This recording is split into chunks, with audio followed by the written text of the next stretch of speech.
History buffs of Reddit, what is one of the most fascinating stories you've learned that no one seems to talk about and can't be found in textbooks? The Lake Peigneur disaster. Until 1980, Lake Peigneur was a smallish freshwater lake with a maximum depth of about 10 to 15 feet, located in southern Louisiana. Locals mostly used it for trout fishing, and it also had a canal running 10 miles from the lake southward to the Gulf of Mexico. The main industry of the area was a massive salt mine that stood below the ground, partially underneath the lake itself.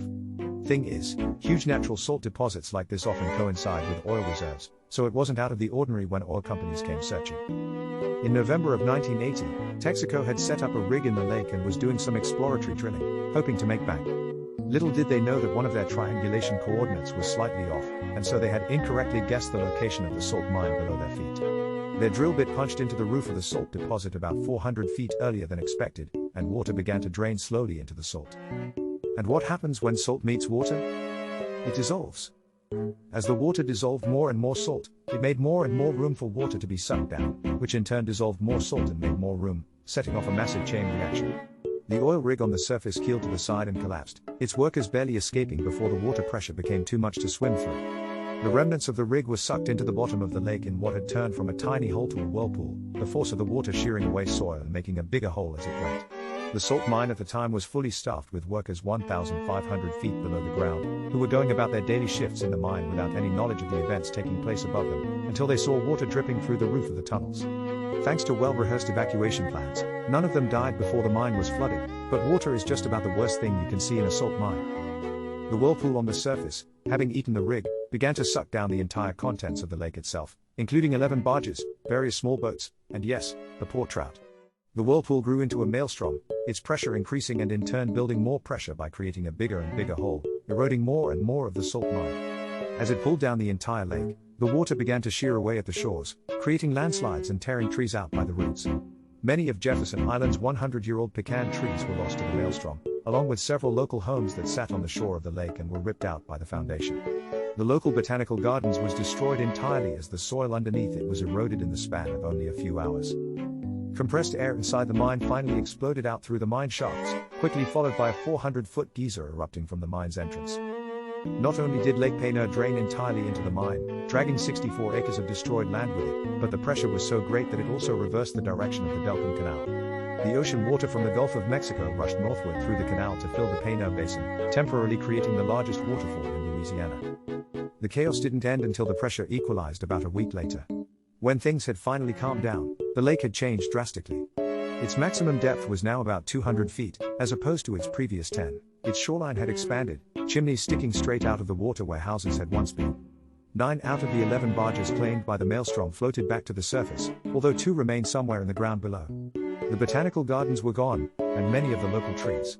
The salt mine was temporarily shut down, and although it did reopen, it was finally closed permanently in 1986. Texaco had to pay $32 million to the salt company, and a further $13 million to the gardens. Miraculously, the only casualties of the disaster were the trout. The most important difference, however, is that today Lake Peigneur is now a saltwater lake with ocean species, 10 miles away from the ocean itself. All caused by some bad numbers and a 14-inch drill bit. Starfish Prime, that time when a space nuke could be seen from Hawaii and the resulting EMP knocked out streetlights in Waikiki. Almost no one I know knows about this, and it wasn't in any school books we read.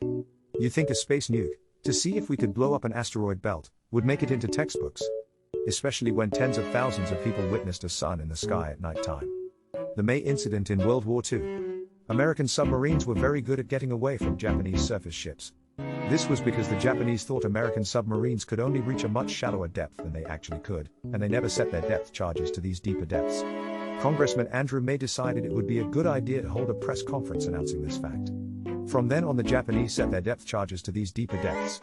Vice Admiral Charles A. Lockwood, commander of the U.S. submarine fleet in the Pacific, estimated that May's security breach cost the United States Navy as many as 10 submarines and 800 crewmen killed in action. He said, "I hear Congressman May said the Jap depth charges are not set deep enough. He would be pleased to know that the Japs set them deeper now." Loose lips sink ships. In World War II, there was a Spanish spy named Joan Puyol Garcia who approached the Allies to work for them. When they refused, he approached the Nazis, and they accepted him, giving him the codename Arabelle. Once he earned credentials working as a Nazi spy, he approached the Allies again, this time getting a job as a double agent, codenamed Garbo. This is where it gets unbelievable. He fed the Germans a combination of misinformation, true but useless information, and high-value information that always got to the Germans just a little too late. He even started a spy network consisting of 27 sub-agents of his own. Keep in mind that not a single one of these sub-agents existed. They were completely imaginary, but regardless, he submitted expense reports for them and had the Nazis giving him money to pay their salaries.